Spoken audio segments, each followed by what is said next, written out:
Olá, vamos então para a nossa última etapa aqui do nosso mini curso.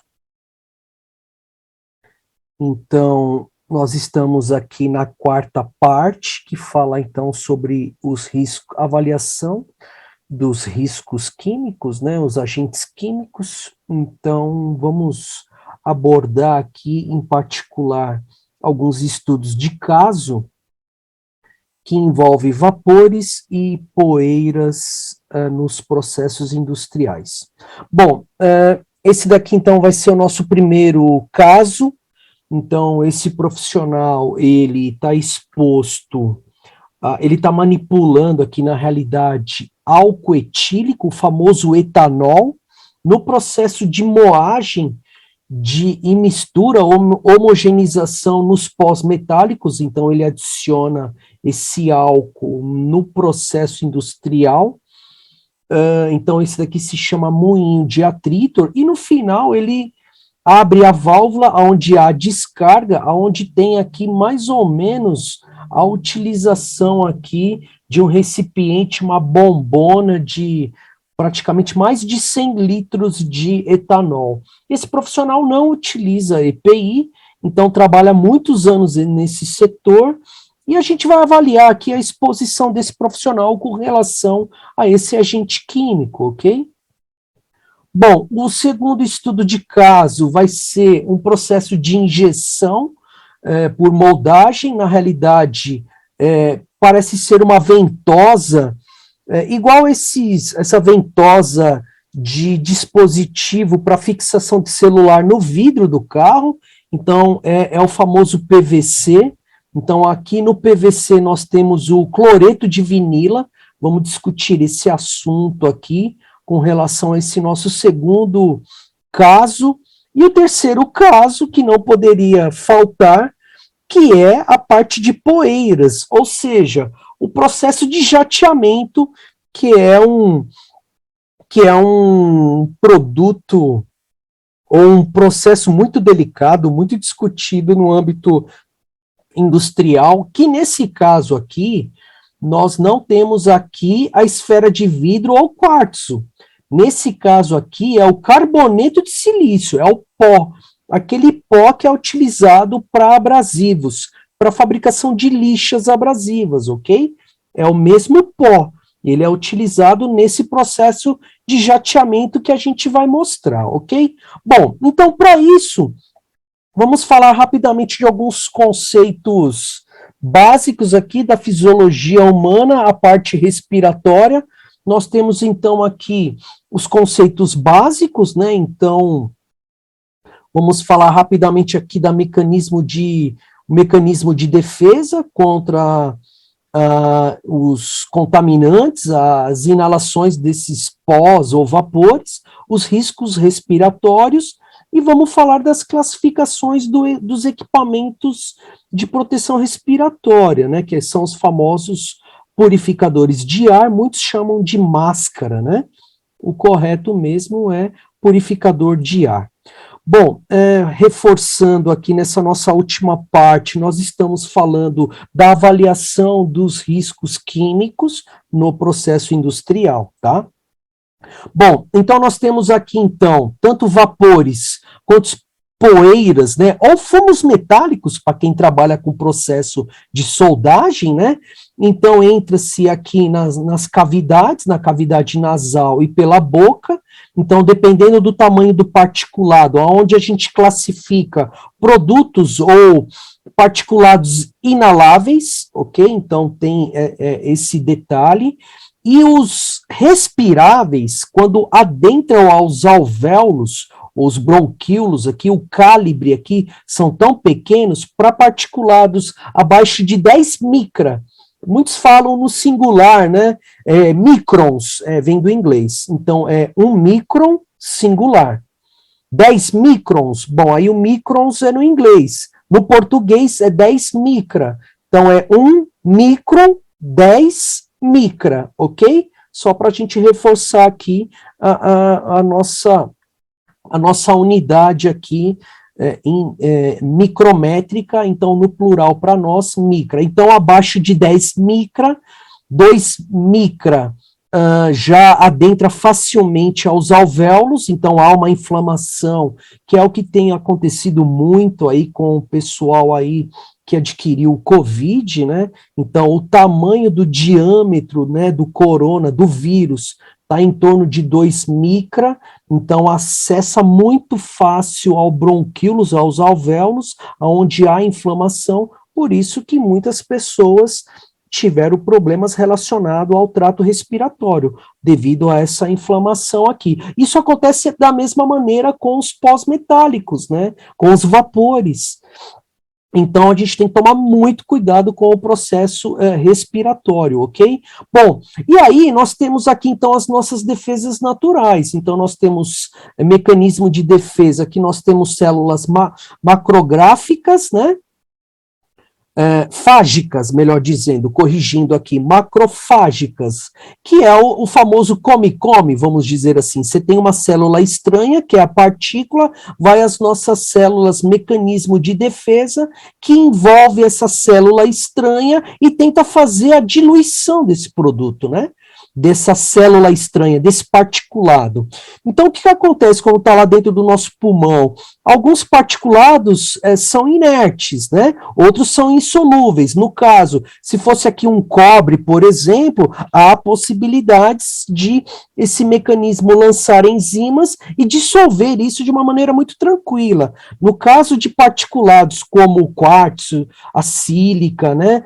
O caso de carbonetos, que é um tema que eu estou tratando com relação aos fabricantes de produtos de metal duro nos artigos, não assistam, não percam aí a palestra do ENGIE Brasil. O código do artigo é o BR-58, que fala sobre riscos ocupacionais, né, para os trabalhadores na fabricação de metais pesados e metais duros. Então, no caso do carboneto de tungstênio, por exemplo, ele é insolúvel, aí essas enzimas não conseguem dissolver, então acaba virando uma fibra, por isso que daí vem o nome fibrose, porque vira um particulado muito duro.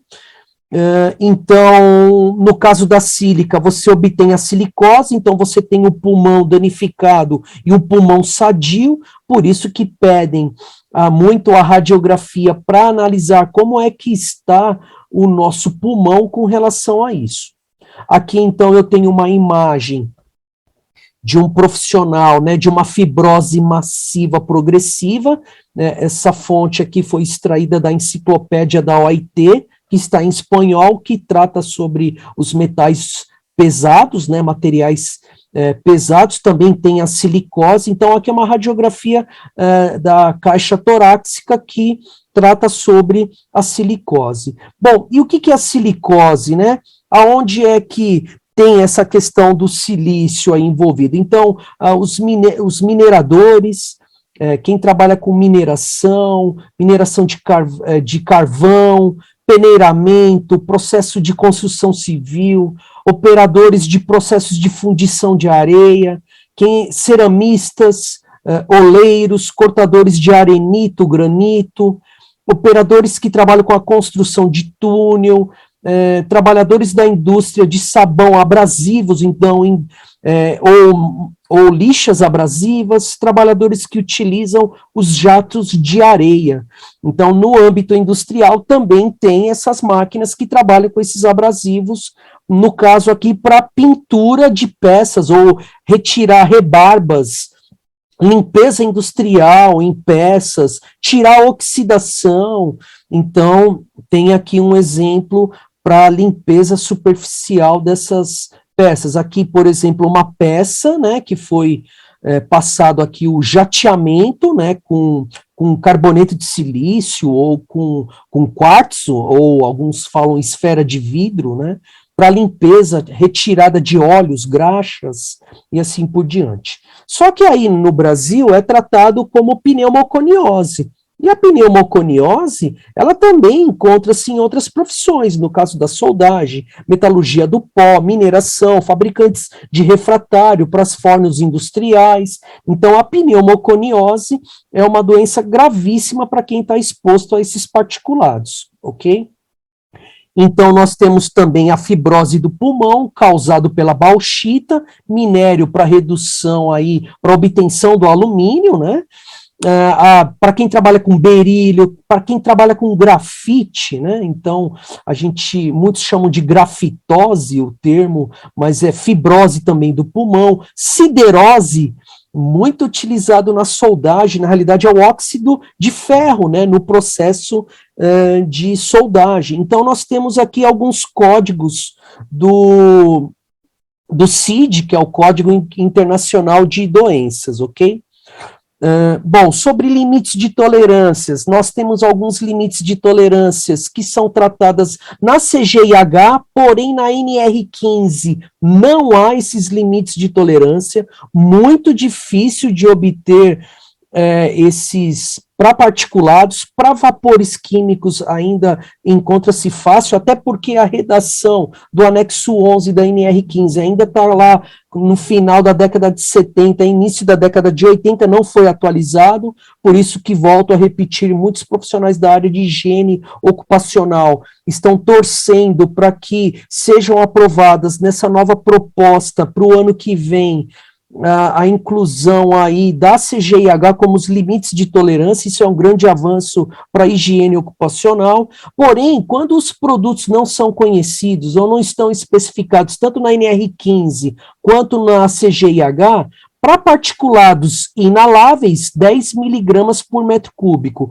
poeiras respiráveis, 3 miligramas por metro cúbico. O que significa isso? Particulados inaláveis, então partículas abaixo de 100 micra, tá? Alguns gostam de falar 100 microns, mas é 100 micra abaixo, então são poeiras inaláveis.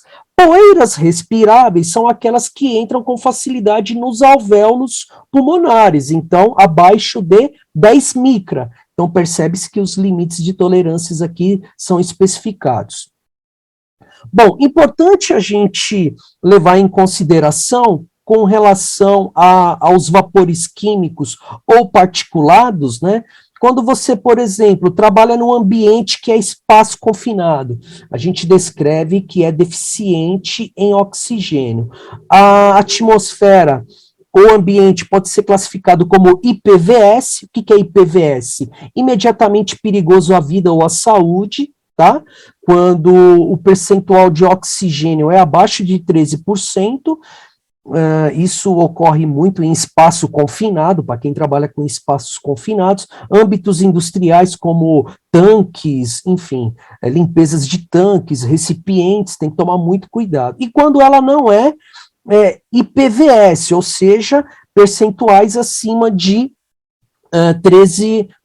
Bom, quando é que a gente identifica que o ambiente não está abaixo de 13%? Quando é que a gente vai saber que é um ambiente que está abaixo de 13%? Existe um aparelho que se chama 4 gases, então você introduz ali uma tubulação para fazer a coleta daquele volume de ar ou para analisar os contaminantes que estão ali. Então, esse detector de 4 gases, ele avalia o percentual de oxigênio, sulfetos, ele avalia metano, e ele avalia a taxa de monóxido de carbono. Então, é um dos itens que a gente classifica se esse ambiente é deficiente de oxigênio ou não, e isso é muito tratado no PPR, que é o Programa de Proteção Respiratória da Fundacentro. Bom, e aí, quando você tem um ambiente que não é IPVS por deficiência de oxigênio, a gente vai para os contaminantes. Mas, mesmo assim, esses contaminantes podem ser IPVS quando a concentração está muito acima do valor teto, ou valor máximo de exposição, entra naquele âmbito do risco grave iminente. Então, quando ele não é IPVS e quando ele é IPVS. Mesmo assim, eu tenho que avaliar as concentrações e classificar se eles são aerodispersóides, se é uma mistura híbrida de aerodispersóides com vapores ou gases, ou somente gases e vapores. Quando eles são aerodispersóides, eles podem ser poeiras minerais, ou, no caso, metalurgia do pó, que é muito utilizado aqui, névoas, que aí são devidos a equipamentos, como no caso, quando é que eu sei classificar quando é uma névoa, né? Quando é, por exemplo, spray. O spray, por exemplo, pistola, pintura, então você tem ali os pigmentos misturado com determinado solvente, então aqui classifica-se, por exemplo, como névoas, né? E os fumos metálicos, aqui no caso, fumos, ou monóxido de carbono, o óxido de ferro, quando fala muito de fumos metálicos, quando gera fumaça no processo de soldagem, por exemplo, ou liberação de gás, no caso aqui de fumos do processo industrial, fornos industriais, que é muito também identificado essa situação. No caso de gases e vapores, eu tenho vapores orgânicos, né? No caso, quando você abre, por exemplo, uma embalagem de ácido nítrico, começa a gerar os vapores, ok? Então, isso é uma classificação que é importante a gente avaliar. Bom, sobre as medidas relativas ao ambiente, né? Substituição do produto tóxico ou nocivo. Bom, em alguns casos é impossível, né? Vou falar aqui o caso do benzeno, né? O benzeno, no processo da siderurgia, para a fabricação do coque, né? Todo mundo conhece o processo aí do processo de fabricação do coque, é utilizado benzeno. Já foi tentado várias vezes a substituição do benzeno por xileno, tolueno, vários produtos químicos, e não é a mesma coisa. Para quem é especialista no assunto, sabe bem o que eu estou dizendo aí. Então é muito difícil de você substituir um produto que dá certo. Exemplo, no passado, quem é aí profissionais aí que trabalharam na década de 80, a famosa cola de sapateiro, né? Era utilizado o benzeno. Foi possível a substituição, mas em alguns casos não é possível a substituição desse produto, ok? Mudança e alteração do processo, muito difícil a mudança. Muitas empresas não têm verba para alterar o processo, para enclausuramento, muito difícil. Muitas empresas até investem em processo de ventilação industrial, sistema de exaustão, mas também temos aí empresas que são resistentes. Então, a maioria dessas empresas acaba apelando para a última instância, que é fornecer o EPI com relação aos trabalhadores, ok? Então, foca muito no fornecimento do EPI, que nesse caso a gente vai chamar de EPR, Equipamento de Proteção Respiratória, educação e treinamento, capacitação, sistema de análise da vedação dos EPIs, o controle médico e a limitação da exposição desses agentes. Bom, no nosso caso do PPR, quando a gente, antes, né, da modificação, a gente identificava os produtos químicos, assim era feito o PPR. Eu, por exemplo, tenho a minha formação na área de engenharia metalúrgica, e eu tenho a especialização em segurança do trabalho. Bom, se eu elaboro o PPRA, eu não tenho tanta experiência assim com produtos químicos, né? Como é que eu posso elaborar um PPRA ou dar detalhes de produtos químicos se eu não sou um engenheiro químico ou um técnico em química? Então, o que a gente percebe em muitos documentos que foram elaborados por profissionais? Que eles colocam como, olha, tem ali um produto químico naquele setor. Então, ele descreve e descreve de uma avaliação de forma qualitativa. E o PPRA também pede para se fazer a avaliação qualitativa. E aí fica aquela história, se você é habilitado, você é habilitado. Pô, você é um profissional da segurança do trabalho, você é um profissional que é chefe da área industrial, você tem competências, habilidades para avaliar isso. Mas entende-se que você pode ser um profissional habilitado, capacitado, mas será que está qualificado para essa situação? Então, é isso que a gente vê, as inconsistências na elaboração do PPRA, quando envolve produtos químicos. Então, você tem profissionais que elaboram o documento e eles ficam deficientes, onde a gente entra nas inconsistências desses documentos. Então, por isso que é de extrema importância se especializar no assunto, né? Ser um profissional habilitado, capacitado e qualificado para isso. E para essa situação, a gente precisa ter capacitações e ser qualificados para a aplicação do programa de proteção respiratória, que envolve a avaliação dos agentes químicos, né? Então, ele tem orientações sobre a avaliação dos ambientes de trabalho, os requisitos para a avaliação física dos profissionais que vão utilizar isso. Então, para produto químico, tem que ter o programa PPR, que é para proteção respiratória. Falou de produtos químicos, tem que ter proteção respiratória, o famoso EPR. Bom, a norma da Fundacentro é a nossa referência aqui no Brasil. A gente torce muito para que seja modificado realmente essas normas, para que toma como referência os procedimentos técnicos e os métodos de ensaio da Fundacentro. Então, nós temos aqui a NHO, Norma de Higiene Ocupacional número 3, que fala da análise gravimétrica dos aerodispersóides, aqui fala como devem ser coletados, a análise dos particulados, a NH4 é o método de ensaio, coleta de análise de fibras, a NHO7 fala da calibração das bombas de amostragem, que a gente vai falar um pouquinho aqui sobre as bombas de amostragem, e a coleta de material particulado sólido suspenso no ar. Então, essas normas, elas são referências para a área de análise química. Bom, dessas importâncias aí, de tudo que nós abordamos, a gente falou muito em dosagem, né? O que é a dosagem? É a concentração em função do tempo, né? Ou limite de tolerância desses profissionais. E a gente usa muito o termo índice de exposição, que é a mesma coisa de dose aqui, né? Então, você tem o índice de exposição à dose igual a 1, significa que a exposição está no limite de tolerância. Quando ultrapassa de 1, caracteriza insalubridade e eu tenho que tomar as devidas providências. Eu tenho que entrar com medidas de proteção coletiva, pensar no nível de ação, essa dose tem que estar abaixo de 50%. Então, nós temos no ambiente de trabalho não só um produto químico, eu tenho múltiplos produtos químicos, que aí eu tenho que fazer a somatória desses produtos químicos, ou melhor dizendo, a dose de cada um. Então, a gente fala de múltiplas substâncias, ok? Bom, um dos métodos para a gente fazer a análise das concentrações é esse método de bomba manual, que nós temos ampoletas, né, que é de sílica ou de carvão aditivado, ativado, melhor dizendo, a gente chama de tubos colorimétricos.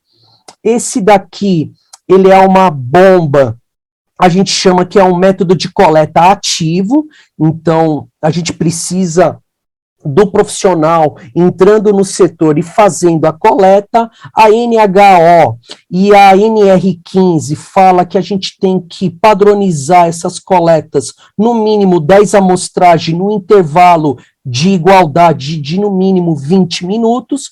Então, se eu tenho, por exemplo, aí 8 horas, né, por dia, equivale aí praticamente 8 horas por dia, por 60 a 480, né, minutos. Então, eu posso fazer uma seleção de amostragem de 10 amostras, 48 minutos no máximo, mas ele diz aqui que esse espaçamento deve ser no mínimo 20 minutos, por igualdade. Senão, você vai ter que fazer uma média, um cálculo de concentração aqui de média ponderada. Se você iguala esse tempo, então fica muito fácil. Como o tempo é igual, eu posso então somar todas as concentrações e fazer uma média aritmética. Então, isso é muito importante. Então, esses tubos colorimétricos, ele é principalmente para vapores, no caso do nosso primeiro estudo de caso, que vai ser o álcool, né? Então, a gente pode fazer um ensaio com esse tubo aqui, colorimétrico, ok? Que ele é específico, isso daqui é vendido para praticamente as 600 substâncias já padronizadas, então você liga para o fornecedor, para o laboratório e fala, olha, eu estou aqui no ambiente de trabalho e quero fazer análise para um álcool etílico, o etanol. Então é fornecido para você a bomba, você tem que adquirir a bomba e os tubos colorimétricos e de tempo em tempo você entra no ambiente e faz a coleta desses vapores aqui, ele faz a leitura direta. Nesse exemplo aqui, ele está dando 75, aqui 10, então só para você ter uma ideia como é que a gente faz a leitura direta. Nós temos, então, o carvão ativado, com sílica gel, aqui a bombinha manual, e existem para diversos produtos, ok? Então, esse daqui é uma das técnicas de coleta de leitura direta tubo colorimétrico.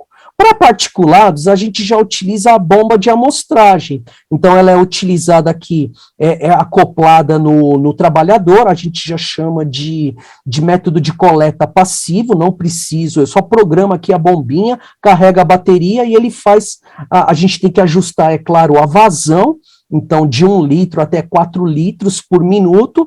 Então, nós temos o cassete, tem que fazer a calibração disso daí, utiliza-se o cassete com 1 ou 2 membranas. Eu também posso acoplar nesse aparelho um tubo colorimétrico, né, para fazer a coleta em função da vazão. Então, a gente precisa fazer um cálculo aqui para saber a concentração em função do tempo. Então, eu consigo também utilizar essa técnica com bomba de amostragem utilizando tubos colorimétricos, ok? Bom, nós temos aqui, então, recomendado pela Fundacentro, somente o cassete para as poeiras que são inaláveis, ou seja, somente o cassete dessa maneira, com 2 membranas de PVC ou de éster, né? Então, você consegue obter particulados abaixo de 100 micra. Esse daqui é para uma divisão, ele tem, então, para fração torácica e respirável, então, eles consideram, por exemplo, eu só quero particulados de 25 micras, né? O que é acima de 25 não interessa, então, ele tem essa possibilidade. Esse aqui com ciclone, com tubo de alumínio, já me interessa somente os particulados respiráveis, ou seja, abaixo de 10 micra, e tem essa opção aqui também do dispositivo de coleta IOM, que a Fundacentro recomenda muito para a utilização de pós-particulados, principalmente esse nosso estudo de caso, que é o carboneto de silício. Então, esse aqui é o modelo IOM, né? Então, ele é muito simples, fácil, é colocado numa bomba de amostragem, vai aqui na lapela ou aqui na gola da camisa do trabalhador. Então, aqui está o esqueminha, né? Então, você tem o fluxo de ar por onde entra, aqui você entra o cassete, aqui as membranas, os filtros, e o anel de vedação e de aperto, né? Então, aqui você tem a saída de ar dessa bomba. Para produtos químicos, então, nós temos a utilização do famoso Ipinger. Então, nós temos a vidraçaria, que ele é muito frágil, então poucos profissionais sabem manusear esse equipamento aqui com uma bomba de amostragem, então percebe-se que tem uma sequência analítica de controle de segurança. Então, quais são as desvantagens para utilizar isso daqui para vapores, né? Então, está relacionado à iluminação, é muito sensível, quebra e vazamento, porém é muito confiável utilizar, então poucos profissionais sabem manusear esse tipo de bomba de amostragem por Ipinger para analisar vapores orgânicos, por exemplo. Bom, mas para se utilizar a bomba de amostragem, eu tenho que fazer um cálculo que a gente chama de concentração, né? Concentração da mistura é a massa que a gente encontra lá no cassete, nas películas, e o volume. Só que esse volume é definido lá de acordo com algumas instruções técnicas, nós temos a NIOSH, então nós temos algumas referências de qual é o tipo de cassete que eu tenho que utilizar, a membrana que eu vou utilizar, qual que é a vazão, então nós temos que seguir algumas normativas com relação à vazão. Então a vazão é o volume sobre o tempo. Então se você tem aqui o volume, a vazão está padronizada, o tempo é o tempo da amostragem de exposição. Então você multiplicando vazão pelo tempo e substituindo aqui nessa expressão, a gente acha a concentração. Porém nós temos aqui uma observação, né? o equipamento é litros por minuto, então a gente tem que converter o tempo em horas do trabalhador para minuto, o volume que é em litro para metro cúbico, então é de metro cúbico, convertendo aí para litro, então a massa aqui vai ser multiplicada por 1000 para a gente converter essa unidade, porque a concentração, no caso para os particulados, a gente tem que fazer a avaliação de miligramas por metro cúbico. Em alguns laudos químicos que são encaminhados dos laboratórios, esses valores são em ppm, ok? Bom, uma outra observação que nós temos que abordar aqui está relacionado à adaptação das jornadas de trabalho. No anexo 11 da NR15, a tabela, como é redação da década de 80, reforço muito isso, quanto essa legislação está ainda desatualizada e a gente não vê a hora de essa nova proposta alterar para considerar os limites de tolerância da CGIH, porque a CGIH já está em 40 horas, que é o que acontece com a maioria dos trabalhadores profissionais da área industrial, trabalha em ciclos de 6 horas, 8 horas, mas para 40 horas é a CGIH. A NR15, o anexo da NR15, ele está para 48, então a gente tem que utilizar uma fórmula de Brahe-Scala que é como fator de correção. Ou seja, esse fator de correção é o valor de limite de tolerância corrigido é igual o TLV da substância e o fator de correção. E esse fator de correção nada mais é do que 40 horas e o fator de correção. Exemplo, né, para que a gente compreenda melhor isso, né? Faz de conta que você tem que tomar 2 litros de água por dia. É determinado, faz de conta que é o limite de tolerância. Tá? Ó, você tem que tomar 2 litros de água por dia. No dia, nós temos 24 horas, tudo bem? Então, se você pegar aí seus 2 litros e dividir aí por 24, a gente vai tomar aí por hora em torno de 80, até 85, fazendo essa conta corretamente, até 85 ml aí, arredondando, tudo bem? Só que você vai falar assim, pô, Fábio, mas espera aí, eu não tomo 80, 85 ml de água por hora, eu tenho um intervalo aí que eu durmo, né? Eu bebo mesmo água no intervalo de 10 horas por dia. Então, eu tomo 2 litros de água, mas no intervalo de 10 horas. Então, se a gente parar para analisar, então essa concentração, ela, de vez de diminuir, ela aumenta. Então, essa é a interpretação que as pessoas têm, né? Poxa, mas de 48 horas para 40, opa, diminuiu. Então, entende-se que quando eu vou ler a NR15, o limite de tolerância diminui? Não, ele aumenta. É o exemplo da água. Então, em 24 horas eu tenho que tomar 2 litros, 85 ml. Para 10 horas já são 200 ml. Então, a concentração aumenta. Ok? Então, essa é a interpretação para os limites de tolerância diária, né? Nesse caso, uma jornada de trabalho semanal para 40 horas.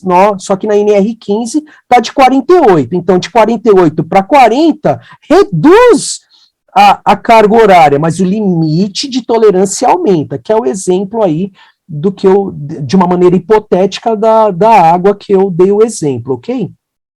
Bom, então a gente utiliza a fórmula de Brahe-Scala, que é uma fórmula mais conhecida, mais confiável, há alguns críticos com relação a isso, e ele nada mais é do que o limite de tolerância, tá? Na correção do limite de tolerância. Então, exemplo, né? Se eu quero obter, eu vou lá na NR15, né? E eu pego lá um produto que está a 48 horas, e eu quero para 40, eu tenho que fazer, então, esse cálculo, o fator vai dar em torno de 0,78, ok? Então, se eu tenho lá um produto químico que está na NR15, que ele é para 48 horas, então eu quero converter ele para 40, ou vice-versa, eu utilizo o fator de correção, ou, nesse caso, o fator de redução, porque ele é maior que 40 horas, então é 0,78, ok? Bom, se o profissional trabalha, por exemplo, 44 horas semanais, aplicando a mesma fórmula de Brahe-Scala, esse fator já é 0,88. Tudo bem? Então, isso é de extrema importância a gente levar aqui em consideração essa fórmula. Há profissionais aí, todo fundamentado tecnicamente, que esse fator aqui de conversão aqui não é muito confiável. Então, eles recomendam utilizar o 0,75, tá? No caso aqui da fórmula de Brahe-Scala. Bom, vamos voltar lá então no nosso estudo de caso, né? O nosso estudo de caso é esse profissional de uma indústria da metalurgia do pó, ele trabalha com o produto álcool etílico, o famoso etanol. Então vamos lá, então eu adentrei lá no setor e utilizando uma bomba manual, utilizando tubo colorimétrico para a aplicação de álcool etílico, eu fiz 10 amostragens, respeitando a norma da NHO. Então, essas foram as concentrações em ppm, 1570, 1500. Então, eu fiz aqui as 10 amostragens. Como o tempo é igual, é equivalente a todos os intervalos, eu posso fazer uma média aritmética aqui, soma tudo, divide por 10, ok? Agora, se os intervalos são diferentes aqui, eu tenho que fazer uma média ponderada, ok? Bom, então a concentração média aqui, se eu não errei nos meus cálculos, né, deu 1.612 ppm para esse profissional que trabalha nesse ambiente aí. Bom, e aí o que eu tenho que fazer? Eu tenho que ir lá na NR15, no anexo 11, e verificar o álcool etílico. Onde que está o álcool etílico? Ele está aí, ó. Aqui é o álcool etílico. Qual que é o limite de tolerância? 780. Só que esse 780, na tabela, está para 48 horas. E esse camarada, ele trabalha 40 horas semanais. Então, eu vou ter que utilizar a formulinha de Brahe-Scala para converter esse valor aqui. Então, de 780, eu vou ter que dividir ele por 0,78. É aquela história da água, né? Se é para 48, eu vou reduzir, opa, então vai ter que aumentar esse valor, ok? Então, tá aqui. Então, no anexo 11, nós temos esse valor aí. E aí a gente precisa também calcular o valor máximo. O que é o valor máximo? Eu tenho que calcular o limite de tolerância vezes o fator de desvio, porque se eu ultrapassar esse valor máximo, caracteriza risco grave e eminente, ok? Nesse caso, como o valor aqui, ele vai estar variando de 780, então ele vai estar entre 100 e 1.000 aqui, eu tenho que multiplicar por esse fator aí de 1,25. Então, vamos lá. Então, o limite de tolerância está em torno aqui de 780. Então, se a gente consultar a CGIH, também tem o mesmo valor, entende-se que são os mesmos, só que a CGIH, 40 horas de jornada de trabalho semanal, e a NR15, 48. Então, a gente tem que seguir o que está na legislação. Então, eu tenho que, se está na NR15, eu tenho que seguir ele. Então, alguns falam, ó, do ponto de vista legal, o que prevalece é o que está na NR15. E não tem na NR15, a gente vai para a CGIH. Então, para 48 horas, grau máximo, então, limite de tolerância, que nesse caso é o 780, que é igual limite de tolerância para 40 horas, jornada de trabalho semanal, 0,78. Fazendo essa conta aqui, equivale a 1.000 ppm. Bom, o fator de desvio, então, será o limite de tolerância, 1.000. Naquela tabela a gente percebeu que coincidiu com o valor de 1.000, se ultrapassasse seria o fator de desvio 1,1, nesse caso é 1, deixa eu voltar aqui para a gente confirmar, né? Só para a gente confirmar, então é 1,25, se ultrapassasse o valor 1,1. Então, fazendo então esse cálculo, então ele é 1,25, então o valor máximo 1.250. O que significa isso, Fábio? O que é esse cálculo? Esse é o limite de tolerância para aquele trabalhador, 40 horas semanais. Se a concentração do ambiente de trabalho ultrapassar 1.250, é caracterizado risco grave iminente. É aquela história da atmosfera, né, que é imediatamente perigoso à vida e à saúde.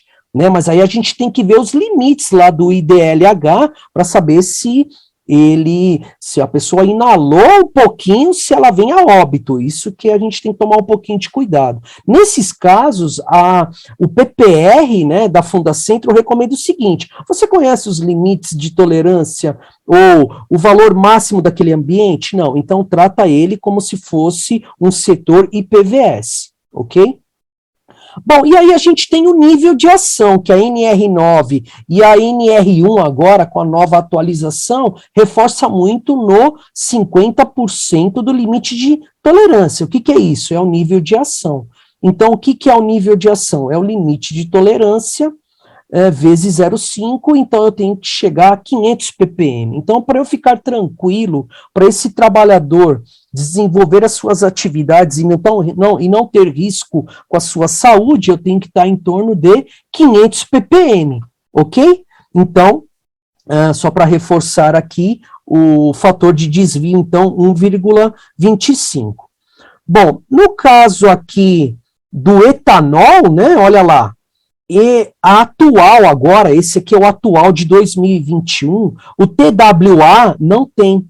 Agora é só o STEL. O que significa essa avaliação de STEL? É uma avaliação de 15 minutos. Então, ele é até 1000 ppm. E o A3 significa que ele não é carcinogênico, ok? Porém, ele pode ter, o RT significa irritação no trato respiratório. Então, o álcool, o etanol, ele pode ter consequências com relação a isso. Apesar de que aqui não tem o detalhamento de irritação dos olhos, mas o álcool, o etanol, para quem trabalha com álcool, sabe muito bem que ele é prejudicial para os olhos também. Então, alguns profissionais descrevem da seguinte maneira: olha, como não está escrito aqui que ele não ataca os olhos, então eu posso utilizar um protetor respiratório semifacial, não preciso ser a face inteira, ok? Então, a gente tem que tomar um pouquinho aqui com relação o TWA seria o nosso limite de tolerância. Então, não tem mais. Ele tem o STEL, que é uma avaliação rápida de 15 minutos, né? O nosso caso aqui é um ensaio de bomba é uma bomba manual, que a gente faz um intervalo de 10 em 10 minutos,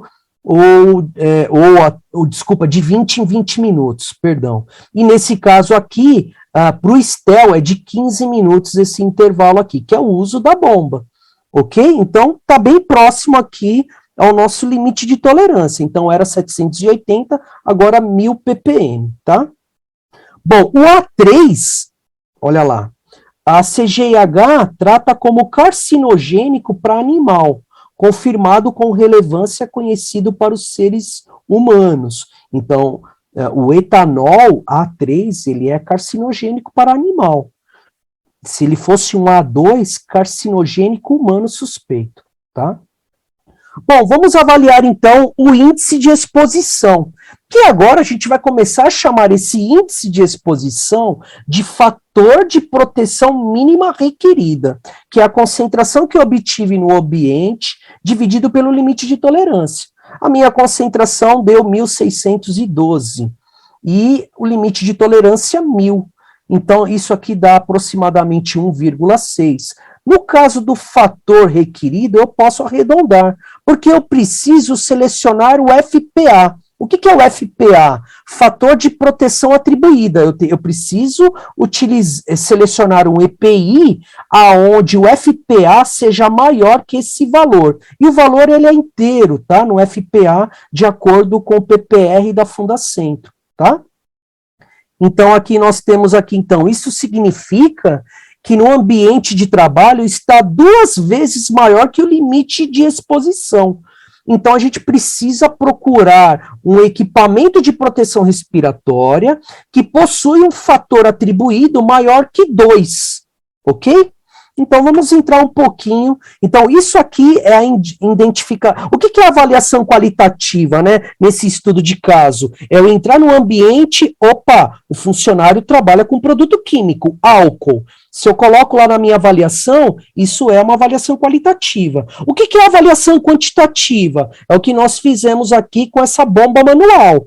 Eu fiz a avaliação quantitativa, identifiquei a concentração desse agente nocivo. E agora eu preciso entrar com medidas de proteção para esse trabalhador. O ideal era a empresa comprar um sistema de exaustão para fazer a lavagem e a coleta desses gases. Mas a empresa tem dinheiro para comprar isso? É muito caro. Então, olha, não tem como, vamos registrar aqui na reunião da CIPA, olha, precisa fazer um sistema de exaustão, olha, não tem dinheiro, a empresa sempre vai dizer que não tem dinheiro. Fornece o EPI, contrata os profissionais para saber qual é o melhor EPI para essa aplicação. E é o que acontece, essa é a nossa realidade do dia a dia, tá certo?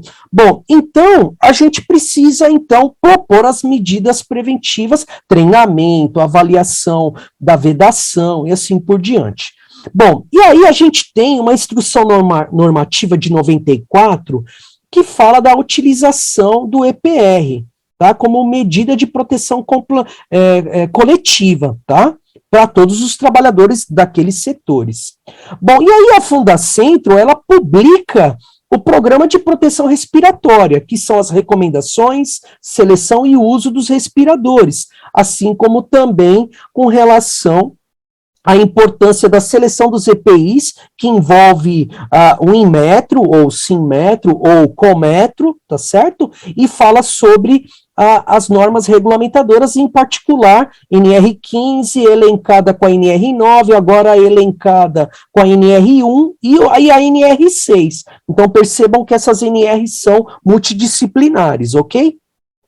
E ele diz o seguinte: a seleção dos EPRs deverá observar, dentre outros, os valores de fatores atribuídos, ou seja, a gente vai ter que acessar esse manual, ele é gratuito, está disponível lá na internet, vocês podem fazer o download, ok? E esses fatores de atribuição, esse FPA, a gente vai ter que atribuir ele a partir da avaliação quantitativa.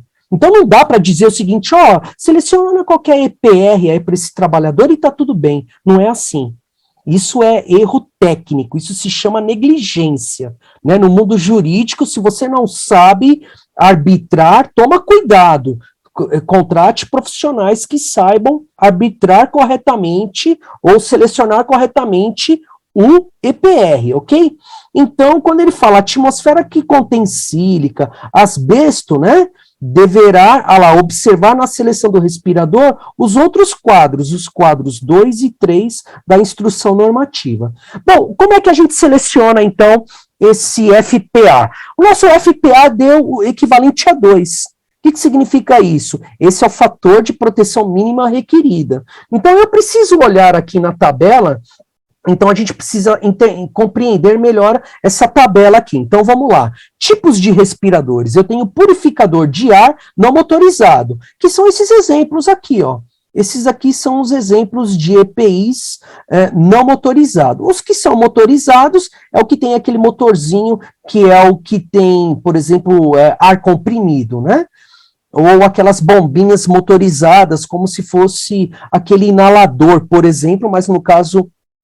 para o profissional, ele é acoplado com bateria, não em energia elétrica, ok? Então, motorizado. E aqui nós temos com vedação facial, sem vedação facial, capuz, peça facial inteira, peça semifacial. O que é peça semifacial? Esse é peça semifacial. Esse é face inteira. E o capuz são esses aqui, ó, tá? Bom, uma observação importante, esse valor máximo aqui de 10 mil, que é o FPA, ele é para aquelas máscaras igual que o bombeiro militar ou o bombeiro civil utiliza, que são aquelas com cilindro de oxigênio, com a máscara de face inteira, então a gente chama de o kit autônomo, né? Então a gente fala que é a máscara autônoma de sistema fechado. Então esse é um valor máximo aqui, porque esses profissionais entram em ambiente com atmosfera IPVS, monóxido de carbono elevado a situações, assim, concentrações altíssimas, ok? Então eu preciso selecionar. Aí entra os profissionais em contato com fabricantes de respiradores, qual é o FPA que eu utilizo. Então, o menor que nós temos aqui é o valor 10. Então, o meu fator mínimo lá é 2. Então, eu preciso utilizar, então, eu posso utilizar uma peça semifacial aqui com vedação facial? Posso. Então, o purificador de ar não motorizado. Então, eu posso escolher, por exemplo, esse tipo de EPI. Como é álcool, olha, eu não vou deixar ele se expor a vapores que pode atacar os olhos, né? Então, eu recomendo um tipo, desse tipo aqui de proteção, né? Fator 10, né? Com cobertura, e eu posso utilizar um filtro P1, P2, P3, conforme as especificações dos fabricantes, ok? Bom, então, isso é muito importante. Em cada ambiente de trabalho, qualquer atmosfera que apresente risco imediato à vida ou produza imediato efeito debilitante e irreversível à saúde, a gente tem que levar em consideração 4 parâmetros, né? A concentração do contaminante, se ele é superior à concentração, que é o caso, né, IPVS, ou suspeita de ser superior. Então, toda vez que a gente entra dentro do ambiente, esse ambiente de trabalho, eu suspeito que a concentração está sempre acima. Então, a gente precisa avaliar a concentração para selecionar. Se é um espaço confinado, aí o PPR dá outros detalhes, ou seja, porque os percentuais de oxigênio abaixo de 13%, tá? Então, nesse caso aqui, eu iria selecionar, por exemplo, um respirador purificador de ar com peça facial inteira, com filtro para vapores orgânicos classe P2, e o fator de proteção FPA igual a 100. O que significa isso? 100. Significa que esse 100 é 100 vezes o limite de tolerância. Pô, Fábio, mas o meu resultado lá deu o equivalente igual a 2. Então, eu tenho que pensar na saúde do trabalhador, né? Eu não quero que ele fique doente, que ele tenha, por exemplo, um câncer de pulmão. Ou eu posso utilizar, então, um respirador de linha de ar comprimido, demanda compressão positiva, né, uma linha de compressão de ar, e o FPA igual a 50. Peça, nesse caso, semifacial ou facial, né, nesse caso, facial, para a proteção desses trabalhadores. Bom, a empresa é obrigado a fornecer EPI, isso está na CLT, é lei, então não se discute, para proteção contra os riscos de acidentes e danos à saúde dos trabalhadores. O artigo 167 da CLT diz que o equipamento de proteção só pode ser colocado à venda com a indicação do CA, então você tem que consultar o fabricante e saber se o sistema de proteção é válido, se ele tem o laudo aprovado, ok? Bom, vamos falar do nosso estudo de caso 2. O nosso estudo de caso 2, ele é um PVC, ok? O que significa isso? Significa que esse profissional trabalha na injeção de produtos à base de PVC, e o PVC tem o que nós chamamos de cloreto de vinila, tá certo? E o cloreto de vinila, se você olhar na legislação, na CGIH, ele é carcinogênico, tá? Então, vamos aqui analisar esse estudo de caso aqui. Bom, então, o cloreto de vinila, olha lá, na NR15, ele tem 156 ppm para 48 horas.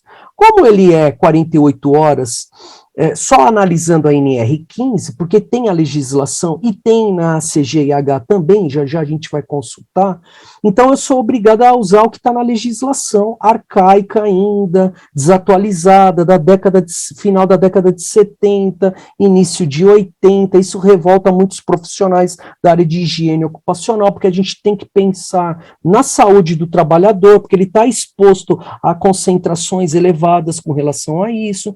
Então, se a gente pegar os 156 de 40 e passar para 40 horas, então são 200 ppm, ok? Aí a gente tem que fazer o cálculo do valor máximo, porque esse trabalhador, no regime seletista, na maioria dos casos, são 40 horas semanais, ou seja, 8 horas por dia, ok? Bom, e aí você tem, então, 200, se você for olhar lá na tabela do anexo da NR15, o fator de desvio é 1,25, então o valor máximo 250 ppm, ou seja, se a concentração desses vapores orgânicos de cloreto de vinila estiver acima de 250 ppm, classifica do ponto de vista aqui legal como risco grave e iminente. E o valor teto aqui, 200 ppm. E aí a gente faz o nível de ação, 50% dessa dose, para que o trabalhador fique protegido, ok? Então tá aí, 200 vezes 0,5, 100 ppm, ok? Bom, então tá aqui só para reforçar que o fator de desvio é 1,25. Só que aí tem um problema com relação a esse produto. Ele está tão desatualizado, o limite de tolerância da nossa NR15, que hoje o cloreto de vinil, o PVC, ele é 1 miligrama por metro cúbico. O que significa isso? Ele gera pneumoconiose, irritação, né, lá no trato respiratório, mudança nas funções pulmonares, e ele é carcinogênico também. Então, ele dá câncer do pulmão. Então, olha aqui uma observação importante. Existem dois critérios nesse caso. A gente tem o critério que a gente tem que respeitar a legislação, que ela está desatualizada, ela está arcaica. Então, a gente tem o anexo 11 e a CGIH, que ela é atualizada em todo ano. Como é que funciona a CGIH? Se ela descobre em algum país aí do nosso planeta que alguém ficou exposto ao PVC, ao cloreto de vinila, e foi descoberto que esse profissional morreu com doses pequenas, né, concentrações pequenas, ou teve câncer, foi constatado, comprovado isso cientificamente, a CGIH, ela vai lá e altera esses valores. Ela atualiza todo ano, por isso que todo ano ela atualiza essas informações. E hoje, ele é equivalente a 1 ppm, tá certo? Que realmente protege o trabalhador. Então, se a gente parar para analisar, mesmo com os limites de tolerância,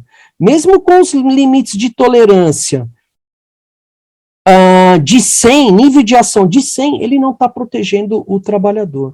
Então, esse é um estudo de caso que eu quero chamar a atenção para os processos industriais que envolvem injeção de materiais com PVC, ok?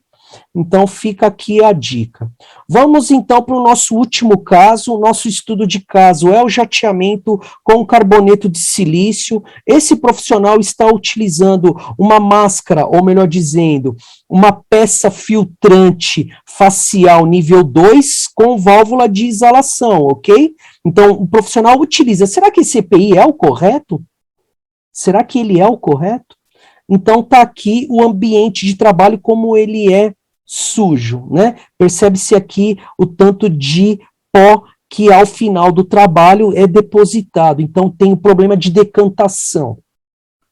Bom, então esse aqui é o SiC, o carboneto de silício, levando em consideração que esses pós, eles são caracterizados do tipo, a classificação aqui C, abaixo de 10 micra, a gente analisando esses produtos aqui, eles são abaixo de 2 micra, ok?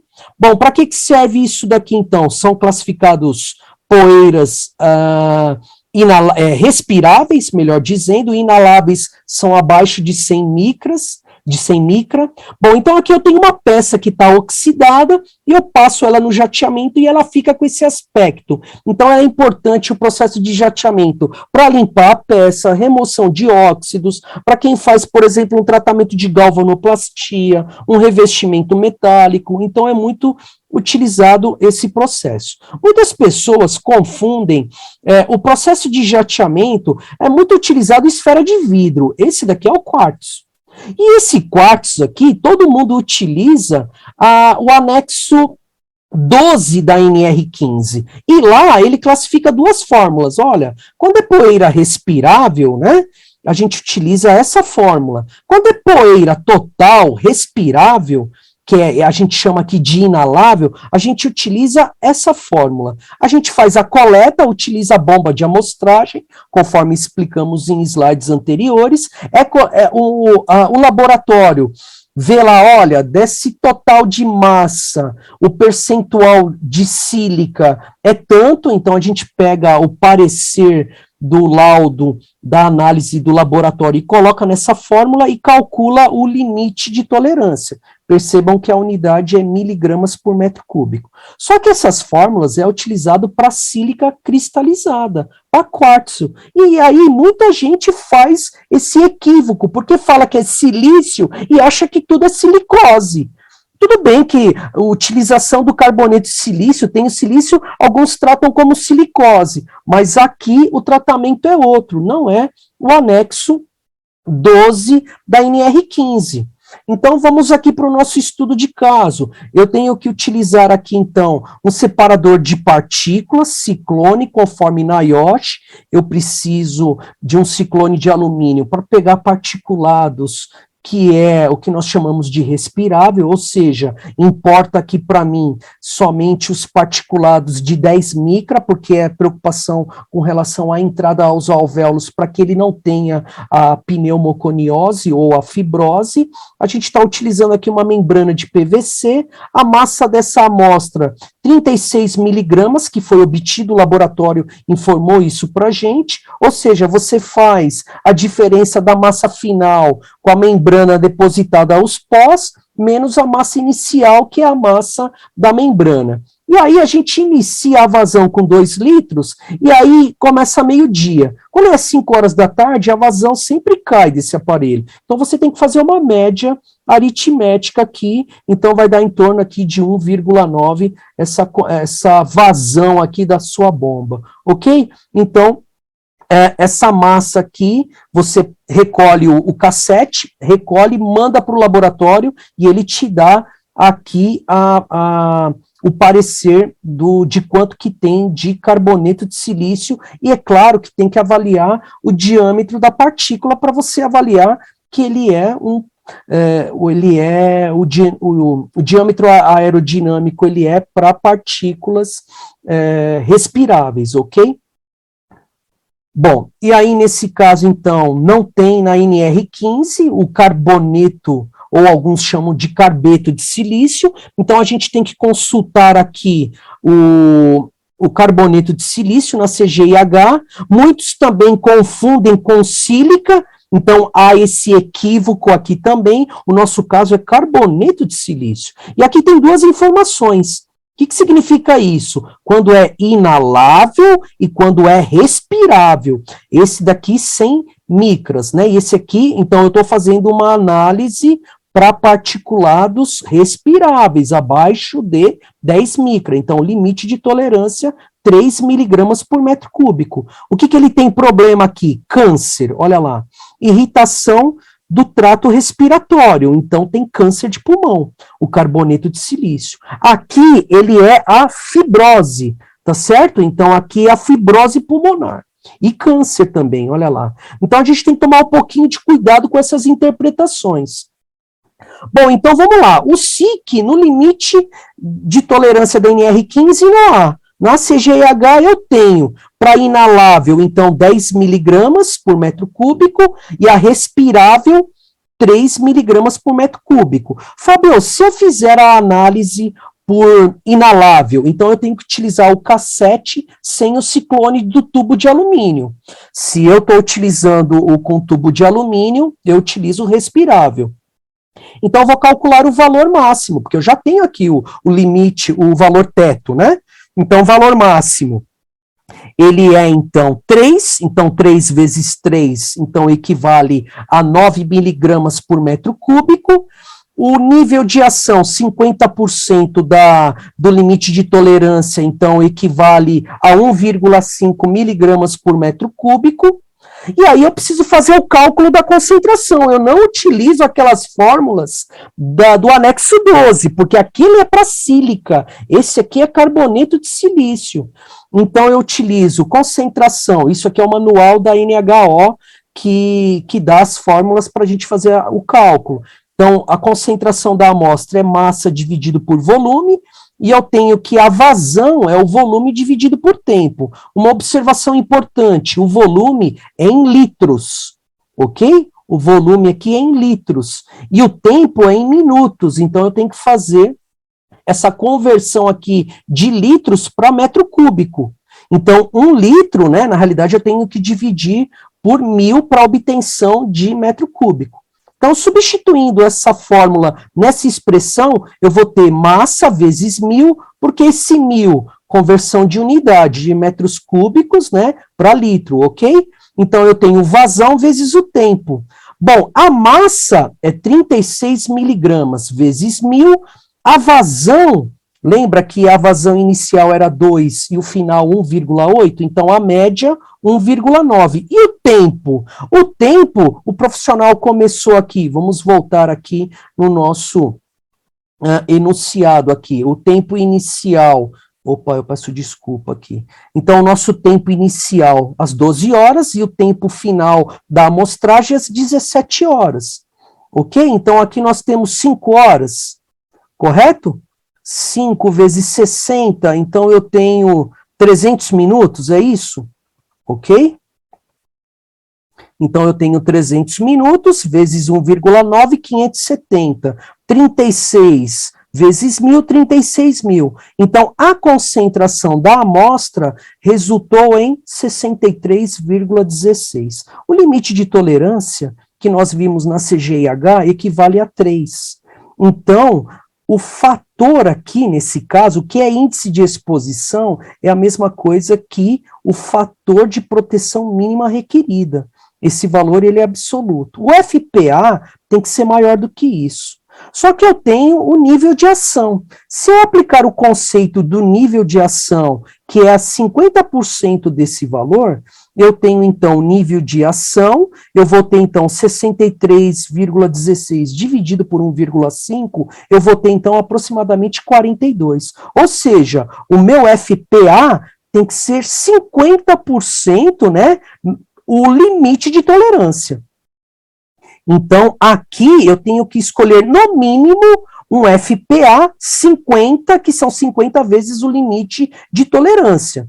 Então, nesse caso aqui, eu recomendo, então, a utilização de alguns EPIs, que eu já vou mostrar para vocês, mas só para reforçar aqui os 4 itens de análise básico, né, que é a concentração do contaminante quando ele é superior, né, aos limites de tolerância, IPVS, suspeita de ser imediatamente perigoso à vida, o ambiente, ele é um ambiente de trabalho que não é caracterizado em espaço confinado. Então, a recomendação para esse caso é o quê? Um capuz e um capacete motorizado com filtro P3. Poxa, Fábio, como é que você chegou nessa conclusão? Na mesma conclusão das recomendações para o EPI para sílica cristalizada.